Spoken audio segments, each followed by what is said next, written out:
Hi, everybody.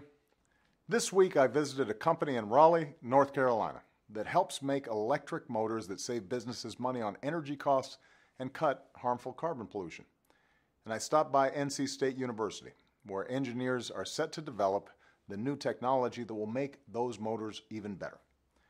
It's part of my push not only to make America home to more high-tech manufacturing, but to make America more attractive for the good jobs that a growing middle class requires. For the first time in nearly 2 decades, we produce more oil here at home than we buy from the rest of the world. We generate more renewable energy than ever and more natural gas than anybody. Healthcare costs are growing at their slowest rate in 50 years, due in part to the Affordable Care Act. And since I took office, we've cut our deficits by more than half. So we are primed to bring back more of the good jobs claimed by the recession and lost to overseas competition in recent decades. But that requires a year of action. I want to work with Congress this year on proven ways to create jobs, like building infrastructure and fixing our broken immigration system.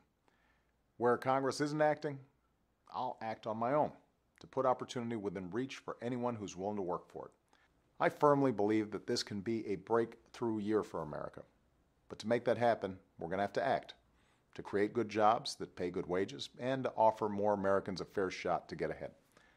That's what I'm focused on every day that I have the privilege of serving as your president. That's what I'm going to be focused on every single day of this year. Thanks, and have a great weekend.